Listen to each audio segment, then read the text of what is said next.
Sir Chandrababu Naidu గారు నిన్న ఈసీలు జగన్మోహన్ రెడ్డి గారు పల్లకిలు పోసేవారికి కనపడుతున్నారని అడగడం జరిగింది సార్. దీనిపై మీద అసలు చాలా బాధాకరం ఇలాంటి వ్యాఖ్యలు చేస్తాం. తెలుగుదేశం అనేది ఓన్లీ కమ్మవారి పార్టీ, వైఎస్ఆర్ అనేది బీసీ ఎస్టీ మైనార్టీల పార్టీ వైఎస్ఆర్ పార్టీ. మీకు చిన్న ఉదాహరణ చెప్తా. విజయవాడ మేయరు ఓసీ మహిళ అయితే ఒక బీసీ మహిళకు చెందిన వ్యక్తికి మేయర్ చేసిన ఘనత వైఎస్ జగన్మోహన్ రెడ్డి గారిది, వైఎస్ఆర్ కాంగ్రెస్ పార్టీది. ఎక్కడన్నా చంద్రబాబు గారు బీసీల పార్టీ అని చెప్పి ఇవాళ బీసీలు ఎలక్షన్ వస్తే బీసీలు ఇవాళ గుర్తుకొచ్చారా? ఇవాళ అధికారం ఉన్నప్పుడు బీసీలు నా బీసీ, నా ఎస్సీ, నా మైనార్టీ, నా ఎస్టీ అన్న నేత ఓన్లీ వైఎస్ జగన్మోహన్ రెడ్డి గారు. ఏ రోజైనా చంద్రబాబు నాయుడు నా బీసీ, నా ఎస్సీ, నా మైనార్టీ అని ఏ రోజు అన్నాడా? అలా అనగల దమ్మున్న నాయకుడు ఓన్లీ వైఎస్ జగన్మోహన్ రెడ్డి గారు. జగన్మోహన్ రెడ్డి గారి నాయకత్వంలో పనిచేస్తాము. మరి విజయవాడలో తూర్పు అవినాష్ గారికి, గుడివాడ కొడాలి నాని గారికి చాలా భారీ మెజార్టీ రాబోతుంది.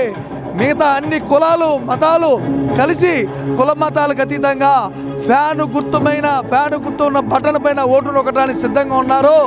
ఇవాళ నుండి ఏ రోజు ఎలక్షన్ వైఎస్ఆర్ పార్టీ ఘన విజయం సాధిస్తాం. సాయం మైనార్టీలకి అత్యధిక పెద్ద పీటను వేసిన నేత వైఎస్ జగన్మోహన్ రెడ్డి. మనం చూస్తున్నాం, వేమిరెడ్డి ప్రభాకర్ రెడ్డి ఉన్నాడు, ధనవంతుడు, ఒక రెడ్డి సామాజిక వర్గానికి చెందిన వ్యక్తి. అట్లాంటి వ్యక్తి వాళ్ళ జగన్మోహన్ రెడ్డి గారి కుటుంబ సభ్యులు లాంటి వ్యక్తి. అట్లాంటి వ్యక్తికి మరి నెల్లూరు సిటీ సీటు ఒక చిన్న కార్పొరేటర్కి ఇస్తే, వేమిరెడ్డి ప్రభాకర్ రెడ్డి గారు అతనికి ఇస్తే నేను ఎంపీగా తప్పుకుంటానంటే, నేను అతనికి మైనార్టీ కుల వర్గానికి చెందిన ఆ వ్యక్తికి మాటిచ్చాను, అతనికి నేను అన్యాయం చేయలేను, నువ్వు ఉంటే ఉండన్నా, వెళ్ళిపోతే వెళ్ళిపో, నువ్వు వెళ్ళిపోయినా సరే నా మనుషుల్ని, నా మైనార్టీ వర్గ మనుషుల్ని వదులుకోనని చెప్పిన మహా నేత వైఎస్ దమ్మున్న నేత జగన్మోహన్ రెడ్డి. 7 సీట్లు మైనార్టీలకు కేటాయించాడు, 7 ఎమ్మెల్యే సీట్లు. మరి నువ్వు ఓడిపోయే నంద్యాల సీట్ ఒకటి ఇస్తావా? అది ఓడిపోద్దని తెలిసి అది ఫరూక్ గారికి నంద్యాల సీట్ ఇస్తావా? మైనార్టీల మీద కపట ప్రేమ, సవత తల్లి ప్రేమను చూపిస్తున్నాడు చంద్రబాబు గారు.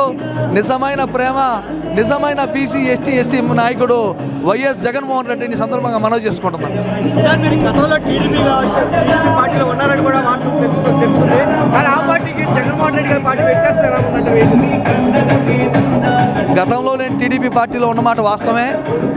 టీడీపీలో పార్టీలో ఉండడానికి ఖాయం. మేము ముందు కాంగ్రెస్ పార్టీలో పెనోనేని కుటుంబంతో పాటు ఉన్నాము. పెనోనేని వెంకటేశ్వరరావు గారు, బాబ్జీ గారికి మాకున్న మరి పరిచయాలు, వాళ్ళకి మాకున్న సాన్నిధ్యం, వాళ్ళకి మాకున్న రిలేషన్తో వాళ్ళతో పాటు నేను టీడీపీలోకి వెళ్ళిన వాస్తవమే. కానీ ఈరోజు బీజేపీ వాళ్ళ దగ్గర చంద్రబాబు నాయుడు గారు వేలాడుతున్నాడు. వాళ్ళు వద్దన్నా వాళ్ళతో పాటు వేలాడుతున్నాడు. బీజేపీ మద్దతుతో పాటు ఎన్ఆర్సీ, సిఏఏ లాంటి చట్టాలను తీసుకొచ్చి మైనార్టీలను మరి మైనార్టీ పౌరసత్వాన్ని ప్రశ్నించే విధంగా బీజేపీ తయారు చేసింది. అట్లాంటి పార్టీలకి చంద్రబాబు నాయుడు గారు పొత్తుల కోసం తహతహలాడుతున్నాడు. ముఖ్యంగా చూసుకుంటే గతంలో టీడీపీ గవర్నమెంట్లో ఎన్ని చైర్మన్ పోస్టులు ఉన్నాయి, ఎంతమందికి చైర్మన్లు ఇచ్చారు, బీసీలకి ఎమ్మెల్యే టికెట్లు ఎన్ని ఇచ్చారు, బీసీలని ఎంపీలు ఎంతమంది ఇచ్చారు, రాజ్యసభ సీట్లు ఎంతమంది ఇచ్చారు అనేది ఒక్కసారి గణాంకాలు బయటకు తీస్తే ఎవరు బీసీలు పల్లకలు మోస్తున్నారో, ఎవరు బీసీని తక్కువ చేసి చూస్తున్నారో, ఎవరు బీసీల కోసం పోరాడుతున్నారో క్లియర్ కట్గా తెలిసిపోతూ ఉంటుంది. ఇవాళ జగన్మోహన్ రెడ్డి గారు వచ్చిన తర్వాత దాదాపు 55 కార్పొరేషన్లు ఇచ్చారు. అలాగే దానికి నామినేటెడ్ పోస్టులు, అలాగే దాదాపు 25 మంది ఎమ్మెల్యేలు, ఇవాళ ఎంపీలు, అలాగే రాజ్యసభలో కూడా చూసుకుంటే దాదాపు ఆర్ కృష్ణయ్య గారు కానీ, బేదా మస్తానరావు గారు కానీ అన్ని సామాజిక వర్గాలను కూడా కవర్ చేసుకుంటూ ఇవాళ జగన్మోహన్ రెడ్డి గారు ముందుకెళ్తా ఉన్నారు. బీసీల గురించి మాట్లాడే అర్హత కానీ, బీసీల గురించి పేరెత్తే ఇది కానీ చంద్రబాబు నాయుడు కానీ, పవన్ కళ్యాణ్ గారికి లేనే లేదని చెప్పి నేను డంకా కూడా చెప్తా ఉన్నాను. సార్ ఇంకోటి ఏంటంటే ప్రధానంగా బీసీని హత్యలు చేస్తున్నాడు. జగన్మోహన్ రెడ్డి గారు గవర్నమెంట్ వచ్చిన తర్వాత అనేక మంది చంపేయడం జరిగింది. అంటే ఓన్లీ వాళ్ళు వాయిస్ పెంచడానికి మాత్రమే ప్రయత్నం చేస్తున్నాడు, అంటే వాయిస్లో వాడుకోవడానికి ప్రయత్నం చేస్తున్నాడని చెప్పారు. ఇది చాలా దుర్మార్గమైన మాటలండి. ఎందుకంటే మొదటి నుంచి గ్లోబల్స్ ప్రచారానికి బాగా అలవాటు పడిపోయారు చంద్రబాబు నాయుడు గారు కానీ, పవన్ కళ్యాణ్ గారు కానీ. ఇవాళ రాజధాని విషయంలో చూస్తే అమరావతి రాజధాని అని చెప్పి ముందే తెలిసినా కూడా నున్నని న్యూజివుడని ఆగిరిపల్లి అని చెప్పి చాలామంది అక్కడ అనౌన్స్ చేయడం వల్ల చాలామంది బీసీ నాయకులు కానీ బీసీలు కానీ గౌడ సమాజం చెందిన వాళ్ళు కానీ చాలామంది అటు స్థలాలు కొనుక్కొని అవి అమ్ముడుపోక చాలామంది ఆత్మహత్యలు చేసుకున్న విధానాలు ఉన్నాయి. అలాంటిది ఈ రోజున జగన్మోహన్ రెడ్డి గారు వచ్చిన తర్వాత బీసీలకి రాజ్యసభలో కాదు, పార్లమెంట్లో కాదు, అన్ని చోట్ల కూడా మాట్లాడే హక్కును కల్పించింది మాత్రం కేవలం జగన్మోహన్ రెడ్డి గారు అని చెప్పి మాత్రం చెప్తా ఉన్నాను. ఓకే సార్, మీరేమో ఇట్లా అంటున్నారు, వాళ్ళేమో ఇట్లా సార్. 2024లో మీ బీసీ సామాజిక వర్గం అంతా ఎవరి వైపు ఉండే అవకాశం? 2024 కాదండి, 2019లోనే ఆల్మోస్ట్ టీడీపీ అంటే బీసీ అంటే టీడీపీ అనమాట. అలాంటిది 2019లోనే దాదాపు 50% ఓట్ బ్యాంక్ బీసీలది మన వైఎస్ఆర్సీపీకి మారిపోయిన విధానం కనపడతా ఉంది. ఈ 2024లో కూడా చూసుకుంటే ఆ ఓటు చెక్కు చెదరలేదు కాబట్టి ఈ రోజున జగన్మోహన్ రెడ్డి గారు 175కి 175 సీట్లు ఖచ్చితంగా వస్తాయని చెప్పి ఆయన చెప్పడం జరుగుతూ ఉంది. ఓకే, అంటే గతంలో ఈ పథకాల వల్ల సోమరిపోతులు అవుతున్నారు అని చెప్పినటువంటి చంద్రబాబు నాయుడు గారు ఇదే పథకాలను కొనసాగిస్తానని చెప్పడం జరుగుతుంది సార్. ఎలా చూస్తారు? అంటే ఎందుకంటే ఎక్కువ ఇస్తాను. గతంలో చూసుకుంటే జగన్మోహన్ రెడ్డి గారు ఇచ్చిన పథకాల వల్ల కానీ ఆయన పెట్టిన వాలంటీర్ల వ్యవస్థను కానీ ఆయన అన్ని విషయాల్లో కూడా చాలా చులకన భావంగా మాట్లాడినారు. వాలంటీర్లు ఏమన్నాడు? తెల్లవారుజామున గౌన్ సంచులు మోసుకునే ఇదే వాలంటీర్ల వల్ల ఉమెన్స్ ట్రాఫింగ్ జరుగుతుందని పవన్ కళ్యాణ్ గారు మాట్లాడడం కానీ, వాలంటీర్ల వల్ల వచ్చే జీతాలు మీకు దేనికి పనికి వస్తాయని చెప్పడం కానీ చాలా చులకనగా మాట్లాడారు. ఈరోజు చూసుకుంటే వాలంటీర్ వ్యవస్థ అసలు నాదే ఫస్ట్ ఐడియా, నేనే ఇంప్లిమెంట్ చేయాల్సిందని చెప్పి మాట్లాడుతూ ఉన్నారు. మరి 2014 సంవత్సరాలు సీఎంగా ఉన్నప్పుడు మీరు ఈ ఇంప్లిమెంట్ ముందు ఎందుకు చేయలేకపోయారు? ప్రజలు మీకు కోరి మీకు 5 సంవత్సరాలు సీఎం సీట్ ఇస్తే మీ సీనియారిటీని గుర్తించి మీరు చేసిన అన్ని తప్పుడు విధానాలే. 23 మంది ఎమ్మెల్యేలు కొనడం తప్పు, దాంట్లో 5 మినిస్టర్లు ఇవ్వడం తప్పు. మీరు 10 మందికి చెప్పే స్థాయిలో ఉండి కూడా 10 మందికి చెప్పుకునే స్థాయిలో దిగజారిపోయారు. ఇవాళ ముఖ్యంగా చూసుకుంటే జగన్మోహన్ రెడ్డి గారు ఒక్కళ్ళే ఒకవైపు అయిపోయారు. ఇవాళ బీజేపీ కానీ, జనసేన కానీ, టీడీపీ కానీ, ఆఖరికి కేఏ పాల్ గారు కూడా అందరిని కలుపుకొని వస్తున్నారు. అంటే ఎవరంటే భయం ఉందో, ఎవరు జనాల్లో బలం ఉందో, ఎవరు గెలుస్తారో అనేది తేటతెల్లం అయిపోతాం. అంటే 24లో అంటే 2019 నుంచి 24 వరకు చూస్తుంటారు. గతంలో చంద్రబాబు నాయుడు 14 సంవత్సరాలు సీఎంగా చూస్తుంటారు. కానీ ఎవరు బీసీలకు ఎక్కువగా న్యాయం చేశారంటే ఏం చెప్తారు? ఖచ్చితంగా అండి, ఇది మాత్రం నేను చెప్పడం కాదు, ఎందుకంటే జనాల్లోకి వెళ్తేనే తెలుస్తూ ఉంటుంది. ఎందుకంటే నిన్న మేము గడప గడప కార్యక్రమం తిరుగుతుంటే కొంతమంది మహిళలు వాళ్ళు మాట్లాడుకుంటా ఉన్నారు. అమ్మ ఎలా ఉందమ్మా అని చెప్పంటే ఒకటే అన్నారు వాళ్ళు, మీరైతే మా ఇళ్ళ దాకా రావాల్సిన అవసరం లేదండి, సీఎం అయితే జగన్ గారే, మా గుర్తు ఫ్యాన్ అని చెప్పి వాళ్ళే చెప్పడం చాలా ఆనందంగా. డౌన్వర్డ్ నుంచి వచ్చిన ఏదైనా కూడా ఇవాళ ప్రతి ఒక్కళ్ళు స్కూల్కి వెళ్తున్నారంటే, ప్రతి ఒక్కళ్ళు ఒక ఫండ్ అనేది వస్తుందంటే only because of Jaganmohan Reddy. ఇన్ని ఇయర్స్లో 100 years ఆఫ్ రాజకీయాలు, కాంగ్రెస్ అవ్వచ్చు, ఇతర పార్టీస్ ఏదైనా అవ్వచ్చు, as a man is the only leader. ఆయన పొలిటికల్గా ఆయన ఓన్గా కష్టపడి యాజ్ ఎ లీడర్గా ఓన్లీ వన్ అండ్ ఆర్మీ లాగా ఓన్లీ వన్ హ్యాండ్తో లీడ్ చేసిన Jaganmohan Reddy is real leader for us. ఎందుకంటే రాజకీయాలు ప్రజలు ఈరోజు ఇక్కడ ఈ మీడియాలో ఇది కూడా చూస్తాము, రేపు ఇంకొకరిని చూస్తాము. కానీ వైఎస్ రాజశేఖర రెడ్డి గారు చనిపోయిన తర్వాత నుంచి జగన్ గారు పడిన కష్టాలు ప్రజలకు ఏదో చేయాలి. ఆయన వెళ్ళి ఏదైనా బిజినెస్ చేసుకోవచ్చు, ఆయన ఎలా అయినా వాళ్ళ ఫ్యామిలీని చూసుకోవచ్చు. ప్రజల కోసం వచ్చిన నాయకుడు. ఈ is born for only the people. మనుషులకి, పబ్లిక్కి, పేదవాళ్ళకి, ప్రతి ఒక్కళ్ళకి సహాయం చేయాలని ఆయన ఒక సంకల్పంతోనే మనలాంటి ప్రజల కోసం జైలుకి వెళ్ళారు. అనేక రకాలుగా రాజకీయ కుతంత్రాలకి పోటీ ఆయన అన్నీ పోరాడి బయటకు వచ్చి గెలిచి ఈరోజు సీఎం అయ్యారు. అలాంటి నాయకత్వంలో అవినాష్ గారు ఎమ్మెల్యే అయితే ఇంకా ఈ కాన్స్టిట్యున్సీకి ఇంకా మంచి పనులు చేస్తారు. అసలు పార్టీలో చెప్పండి, అంటే గతంలో ఎలా ఉండేది అంటారు? జగన్మోహన్ రెడ్డి అధికారంలో లేనప్పుడు ఎలా ఉందంటారు, వచ్చిన తర్వాత ఎలా ఉందండి? 100 years ఆఫ్ పార్టీస్ కానీ, 45 years ఆఫ్ ఇండస్ట్రీ వాళ్ళు కానీ, రాజకీయాల్లో వాళ్ళ సొంత ఎర్నింగ్ ఆఫ్ మనీ కోసం వాళ్ళ వెనకాల 1 లక్ష కోట్ల, 2 లక్షల కోట్ల నా ఫ్యామిలీలో తరాలు తింటున్నారని జగన్మోహన్ రెడ్డి అవి చూడటం చూడట్లేదు. నేను ఫ్యూచర్ జనరేషన్కి ఏమి ఇస్తున్నాను అని చూశాను. అమ్మఒడి ప్రతి ఒక్కటి ఇప్పుడు ఇంటింటికి వెళ్ళి పెన్షన్ ఇస్తున్నారండి. ఇంటింటికి వెళ్ళి పేదవాడికి రైస్ ఇస్తున్నాడండి. 100 years ఆఫ్ రాజకీయాలు ఉన్న ప్రతి ఒక్క పార్టీ ఒకసారి వాళ్ళు ఒకసారి చెక్ చేసుకోండి. What is Jaganmohan Reddy, what you are అనేది. Jaganmohan Reddy only the leader. మా జనరేషన్ కాదు, మా తర్వాత 10 generation కూడా after 200 years also he will be the one of the man in the history. నేను ఒకటే అడుగుతున్నా, పిల్లనిచ్చిన మావని ఏం చేశావు? నీ సొంత తమ్ముడు రామూర్తి నాయుడు ఎక్కడున్నాడు? చంద్రబాబు నాయుడు నేను అడుగుతున్నాను, నీ సొంత తమ్ముడు రామూర్తి నాయుడు ఎక్కడున్నాడు? ఆయనకి మనిషి బతుకుండగానే సంఖ్యలు లేపించి ఒక పిచ్చోళ్ళ చేసి ఒక గదిలో నిలబెట్టావే, ఆ రోజు నీ తమ్ముడే అయిపోయాడు. ఆ రోజు నీ వెన్నుపోటు పడవడానికి మావని తోడల్లుడిగా తెచ్చుకున్నటువంటి దగ్గుబాటి పురంధేశ్వరి మీ వదిన ఆ రోజు పార్టీలో ఉన్నారు, ఈ రోజు ఎక్కడున్నారు? మరి ఒక అమాయకుడు, ఒక పిచ్చుడు, ఒక మెంటలోడు, గన్నుతో కాల్చినటువంటి బాలకృష్ణ ఆ రోజు ఎక్కడున్నాడు, ఈ రోజు ఎక్కడున్నాడు? ఈ రకంగా చూసుకుంటే నందమూరి వంశాన్ని వాడుకొని, ప్రజలను వాడుకొని, బీసీలు వాడుకొని, ఎస్టీలు వాడుకొని సొంత తమ్ముడిగా న్యాయం చేయడం దుర్మార్గుడు అనేటువంటి నాయకుడు ఎవడన్నంటే అది చంద్రబాబు నాయుడు. ఆయన ఈరోజు జగన్ నుంచి మాట్లాడుతుంటే మినిమం సామాన్యులు కూడా నవ్వుకుంటున్నారు. అది ఫస్ట్ గుర్తుంచుకోవాలి. మా జగన్మోహన్ రెడ్డి గారు తల్లికి ఏం చేశారా, లేకపోతే అక్కకి చెల్లికి ఏం చేశారని కాదు, నువ్వు నీ అన్నకి, నీ తమ్ముళ్ళకి, నీ బామ్మర్దులకి ఏం చేసావు, నీ మామకి ఏం చేసావు చెప్పమని అడుగుతున్నాం. సార్ మీరు వైనాట్ 175 కారణం ఏంటి సార్? వైనాట్ 175 అంటే కారణం ధీమా మా జగన్మోహన్ రెడ్డి గారు చెప్పినటువంటి నవరత్నాలు. ఆ నవరత్నాలు ఇచ్చింది 9, కానీ ఇవ్వని పథకాలు 900 పథకాలు అమలు చేసినటువంటి ఘనత మా జగన్మోహన్ రెడ్డి గారు. ఆయన అమ్మఒడి కానివ్వండి, రైతు భరోసా కానివ్వండి, విద్యా కానివ్వండి, ఇంగ్లీష్ మీడియం స్కూల్ కానివ్వండి, సచివాలయం కానివ్వండి, గ్రామ వాలంటీర్లు కానివ్వండి, ఇలా చెప్పుకుంటూ పోతే ఒక రోజంతా చెప్పొచ్చు మా జగన్మోహన్ రెడ్డి గారు ఏం చేశారండి. అన్ని కార్యక్రమాలు చేశారు కాబట్టి ఈరోజు ధైర్యంగా దమ్ముండి ముందుకు అడిగేసి వైనాట్ 175 అంటున్నాం. వాళ్ళు గత 2014 నుంచి 2019 వరకు ఏ కార్యక్రమాలు చేసాం, మేము ఈ కార్యక్రమం చేసాం అని చెప్పి ఒక కార్యక్రమం చెప్పమనండి, అప్పుడు మేము దాన్ని అంగీకరిస్తాం.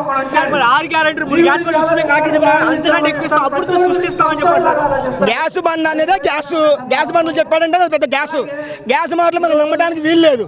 ఎందుకంటే గతంలో ఆయన 660 హామీలు ఇస్తే కనీసం 60 హామీలు కూడా నెరవేర్చినటువంటి నీచుడు, దుర్మార్గుడు, ప్రజలు మోసం చేస్తున్నాడు చంద్రబాబు నాయుడు. కానీ నవరత్నాలు అని చెప్పి 9 పథకాలు అనౌన్స్ చేసి 900 పైగా పథకాలు ఇచ్చినటువంటి ఘనత మా జగన్మోహన్ రెడ్డి గారు. ఈరోజు ఒక కార్యకర్త కానివ్వండి, ఒక నాయకుడు కానివ్వండి, ఒక అభిమాని కానివ్వండి, ఎరా నువ్వు ఎవర్రా అంటే నేను జగన్మోహన్ రెడ్డి అభిమానిని, జగన్మోహన్ రెడ్డి నాయకుడిని అని చెప్పి కాళ్ళు ఎగరేసుకొని తిరిగే ధైర్యంలో మా జగన్మోహన్ రెడ్డి గారి నాయకత్వం ఉంటే, చంద్రబాబు నాయుడు కానీ పవన్ కళ్యాణ్ కానీ ఎరా మీ నాయకుడు ఎవరో, మీరు ఎక్కడి నుంచి పోటీ చేస్తున్నారంటే వాళ్ళు ఎక్కడి నుంచి పోటీ చేస్తున్నారు, వాళ్ళ నాయకుడు అలాంటి చెప్పుకోలేని హీనస్థితిలో ఆ నాయకులు కానివ్వండి, కార్యకర్తలు కానీ అభిమానులు కానీ ఉన్నారు. వైఎస్ఆర్సీపీకి టీడీపీకి ఇదే తేడా. మా అభిమానులు కానివ్వండి, మా కార్యకర్తలు కానివ్వండి, మా నాయకులు కానీ దమ్మున్న కాళ్ళు ఎగరేసుకొని తిరుగుతాం. వాళ్ళు కనీసం చెప్పుకోవడానికి లేనటువంటి నాయకులు. జగన్మోహన్ రెడ్డి గారు బీసీలని ఇలా చూస్తున్నారు అని చెప్తున్నారు సార్. ఇది పూర్తిగా అవాస్తవం అండి. బీసీల్లో ఎంతోమందికి ఇప్పుడు జోగి రమేష్ గారు ఉన్నారండి, బీసీకి సంబంధించిన ఆయన మంత్రిగా చేశారు. ఓకేనండి, ఎక్కడ చేశారు సార్? ఇప్పుడు ఆయన నెక్స్ట్ ఎంపీ క్యాండిడేట్గా నుంచోబెడుతున్నారు. అలాగే తిరువూరులో చూడండి, తిరుపతి రావు గారు, ఆయన బీసీ వర్గం చెందింది. కృష్ణా జిల్లాలోనే 2 బీసీలకి ఎంతో మంచి గొప్ప స్థానాన్ని ఇచ్చారండి. దాన్ని ఎలా చెప్తారు సార్? ఇప్పుడు ఈ చంద్రబాబు నాయుడు గారు ఈ జనసేన పార్టీ ఏదైతే ఉందో అవాస్తవాల్ని ప్రచారం చేసి చదువుకోని వాళ్ళని మోసం చేయడానికి ప్రయత్నిస్తుందండి. ఎందుకంటే ఇప్పుడు జనసేన పార్టీ ఉందనుకోండి సార్, దాంట్లో ఎక్కువ సపోర్ట్ చేసేవాళ్ళు వర్క్ చేసుకునేవాళ్ళు, ఆటో డ్రైవర్స్, స్టాపీ పనోళ్ళు, రోజు కూలి కార్మికులు చాలామంది జనసేనని దృఢత్వం చేస్తున్నారు సార్. వాళ్ళు తప్పనట్లే నేను ఏదైతే నాయకులు ఏదైతే ఉన్నారో ఆ వృత్తులు చేసుకునే వాళ్ళని, ఆ జనసేనకి ఎవరైతే సపోర్ట్గా ఉన్నారో వాళ్ళని ఇలాంటి మాటలు చెప్పి మభ్యపరిచి మోసం చేస్తున్నారు. వాస్తవాన్ని తెలియకుండా వాస్తవాన్ని దాచి అబద్ధాన్ని ప్రచారం చేస్తున్నారు సార్. ఇప్పుడు ఎలా ఉందంటే సార్, రాజకీయం చాలా దారుణంగా తయారైంది. ఇప్పుడు మన రిటర్నింగ్ వాళ్ళు అవినాష్ గారి ఆధ్వర్యంలో జగనన్న ఆ కృష్ణలంక కరకట్ట వాసులకు ఇబ్బంది కలుగుతుందని చాలా ఇంట్రెస్ట్గా ఆ కృష్ణలంక నియోజకవర్గాన్ని జాగ్రత్తగా తీసుకొని కరకట్ట కట్టించారు సార్. దీన్ని గద్దె రామ్మోహన్ రావు గారు చేయించినట్టు అవాస్తవమైన ప్రచారం చేస్తున్నారు. మీరే చూడండి, ఏ గవర్నమెంట్లో దాన్ని ప్రాపర్గా చేశారో మీరే చూడండి సార్. అలాగే కనకదుర్గమ్మ వారధి, దాన్ని కూడా అంటే నెగ్లెక్ట్ చేశారు. బెంచ్ సర్కిల్ ఫ్లైఓవర్, దాన్ని నెగ్లెక్ట్ చేశారు. జనాల మీద ఇంట్రెస్ట్తో జగన్మోహన్ రెడ్డి గారు శ్రద్ధ తీసుకొని ప్రతి ఒక్కరి గురించి ఆలోచించేస్తున్నారు. ఒక రాష్ట్రానికి తల్లి తానే, తండ్రి తానే, విద్యార్థులకి బుద్ధి చెప్పే గురువు తానే, ప్రతి ఒక్కటి జగనన్న ముందుగా ఆలోచించి వాళ్ళకు ఒక ప్రణాళికలని ఏర్పాటు చేస్తాడు. ఇప్పుడు నిరుద్యోగ యువతకు కూడా పెద్ద పెద్ద కేంబ్రిడ్జ్ యూనివర్సిటీలకు సంబంధించి సర్టిఫికేషన్ పొందేటువంటి విలువైన కోర్సులను కూడా నిరుద్యోగ యువతకి జగనన్న ప్రవేశపెట్టడం జరిగింది. దీని ద్వారా ఏంటంటే ఇప్పుడు ఇంటర్వ్యూకి వెళ్ళేటప్పుడు మన రెజ్యూమ్లో so Cambridge university, Harvard university నుంచి మాకు ఇలాంటి సర్టిఫికేషన్ పొందాము అని రెజ్యూమ్లో యాడ్ చేసినప్పుడు మన రెజ్యూమ్ చదివిన రిక్రూటర్ అనేది మంచి యూనివర్సిటీలో సర్టిఫికేషన్ పొందారని చెప్పి వాళ్ళకి ప్రిఫరెన్స్ ఇవ్వడం జరుగుతుంది. ఇది శ్రద్ధ చూపడం అంటే. అంతేగాని అవాస్తవాన్ని ప్రచారం చేసి గవర్నమెంట్ని అనేది తప్పుడు ప్రచారం చేసి గవర్నమెంట్ మీద బురద తెల్లే పనులు చేయడం జరుగుతుంది. దయచేసి నేను ఒక్కరిని అందరిని ఒకటే కోరుకున్నానండి, ఎవరైతే ప్రజలు నిజాన్ని తెలుసుకొని నిజం చేస్తున్న నాయకుడి గుర్తించుకొని వాళ్ళు ఓటు వేయాలని కోరుకుంటున్నామండి. జగనన్న చెప్పాడు, చేశాడు. దయచేసి జగనన్న రుణం మనం తీర్చుకోవాలి. ఎందుకంటే తల్లి తండ్రి రుణం మనం జీవితాంతం తీర్చుకోలేమండి. దయచేసి జగనన్న రుణం మనం తీర్చుకోగలం. మన తల్లిదండ్రులకి, మన పిల్లలకి విద్య, బుద్ధి, పెన్షన్, మన ఆర్థిక స్తోమతని పెంపొందించుకోవడానికి సహాయం చేస్తాడు. ఈ రాష్ట్రంలో ఉన్నటువంటి ప్రతి ఒక్క శాఖని తను అభివృద్ధి చేశాడు. దయచేసి ఇదంతా మీరు గుర్తించి గమనించి జగనన్నకు ఓటేసి తల్లి తండ్రికి తీర్చుకోని రుణాన్ని జగనన్న తీర్చుకోగలం. కాబట్టి దయచేసి జగనన్నకు ఓటేయాలని అందరికీ పాదవందనం చేసి కోరుకున్నాను. Thank you. అంటే చాలా మంది ఏమంటారంటే జగన్మోహన్ రెడ్డి బీసీ ఎస్టీ మైనార్టీని గొంతు కోసాడని చెప్పి సభలో కూడా పవన్ కళ్యాణ్, చంద్రబాబు సార్, ఇప్పుడు గవర్నమెంట్ చేస్తున్న విధానం ఏదైతే ఉందో ప్రజలకి క్లియర్గా కనబడుతుంది, ప్రజలకు చేరుతుంది సార్. ఓకే, దీనివల్ల ఏంటంటే అవతల పార్టీ వాళ్ళకి అర్థమైపోయింది మనం ఈసారి గెలవడం కష్టం. బీసీలకి, ఎస్సీలకి, ఎస్టీలకి ప్రతి ఒక్కళ్ళకి విడివిడిగా వాళ్ళకంటూ ఒక పథకం అనేది ప్రొవైడ్ చేశారు. దీనివల్ల వాళ్ళు లబ్ధి పొందుతున్నారు. దీనివల్ల ఆర్థికంగా స్తోమత అనేది ఎదుగుతుంది. వాళ్ళ పిల్లలకి ఎడ్యుకేషన్ ఇస్తున్నారు, వాళ్ళ పిల్లలకి అమ్మఒడి ద్వారా ఆర్థికంగా సహాయం చేస్తున్నారు, బట్టలు ఇస్తున్నారు. దీని ద్వారా వాళ్ళు ఆర్థికంగా, సోషల్గా అంటే సామాజికంగా ఒక స్టెప్ అభివృద్ధి చెందుతున్నారు. ఎందుకంటే సామాజిక అభివృద్ధి అనేది వెరీ ఇంపార్టెంట్. సోషల్ లైఫ్లో బతుకుతున్నాం, వాళ్ళ పిల్లలకి చదువు, వాళ్ళకి మంచి అభివృద్ధి అనేది ప్రొవైడ్ చేసినప్పుడు ఆ కుటుంబం అనేది అభివృద్ధి చెందుతుందని తెలియజేస్తున్నాను. ఈ జనసేన పార్టీ, తెలుగుదేశం పార్టీ పూర్తిగా ప్రజా వ్యతిరేక పార్టీ. ఎందుకంటే ప్రజలకు ఇంత సహాయం చేస్తున్నారు. పార్టీలు మానేసి దయచేసి మీరు కూడా చెప్పండి, గవర్నమెంట్ చాలా మంచి పని చేస్తున్నారు, మీరు కూడా తెలియజేసిందిగా కోరుచున్నాం. జగన్మోహన్ రెడ్డి గారు బీసీ నాయకుల్ని అన్యాయం చేశారని లోకులు కాకులు వాగుతూ ఉన్నాయి. అది మీరు ఒక సన్నివేశాల్లో చూస్తే బీసీ నాయకులకి, ఎస్టీఎస్సీ, దళిత ప్రభుత్వానికి మన జగన్మోహన్ రెడ్డి గారు ఎంత చేశారనేది మనం చూస్తే వాదం. లోకులు కాకులు 100 మురుగుతూ ఉంటాయి. మన చంద్రబాబు నాయుడు అవని, ఇప్పుడు వాళ్ళిద్దరు జత కలిసిన పవన్ కళ్యాణ్ వాళ్ళవని వాగుతూ ఉంటాయి. మా జగన్మోహన్ రెడ్డి గారు బీసీ, ఎస్టీ, ఎస్సీ నాయకులకి ప్రతి ఒక్కరికి ఎంతైతే అభివృద్ధి చేశాడో, ఎంతైతే న్యాయం చేశారో మనం చూస్తేనే అర్థమవుతుంది. మరి రాబోయే రోజులు ఎలా మాట్లాడుతాం? మరి బీసీలు అనేవారు జగన్మోహన్ రెడ్డి పల్లకిని మోస్తున్నారని చెప్పి పల్లకిని మోసేసేలా కనబడుతున్నారని అడుగుతున్నారు. పల్లకి మోసేసేలా కనబడుతున్నారని అనడం కాదండి. ఇక్కడ మీరు ఒకటి ఉద్దేశించి చూస్తున్న లెక్క అయితే మన ప్రతి బీసీలో నాయకులు ఉన్నారు, ఎస్టీలో ఉంటారు, ఎస్సీలో ఉంటారు, ఓసీ, దళిత యువత, ఇవ అందరూ ఉంటారు నాయకులు. ఓటేసేవాళ్ళు ఎక్కడ ముగ్గురుతాయి. మన జగన్మోహన్ రెడ్డి గారే ఈసారి కూడా సీఎం. బీసీలందరినీ కూడా బ్యాక్వర్డ్ క్యాస్ట్గా కాకుండా బ్యాక్ బోన్గా చూస్తున్న వ్యక్తి జగన్మోహన్ రెడ్డి గారు. ఆంధ్రప్రదేశ్లో 57 నెలలుగా అభివృద్ధి, ఆత్మగౌరవం, సంక్షేమం, సామాజిక న్యాయం 4 పాదాలుగా నడుస్తూ ఉంది. ఒక బీసీలకే కాదు, అన్ని కులాలకి, మతాలకి, కుల మత వర్గ వైషమ్యాలు లేకుండా, లింగభేదం లేకుండా ప్రతి ఒక్కరికి సమన్యాయ పాలన కల్పించిన వ్యక్తి జగన్మోహన్ రెడ్డి గారు.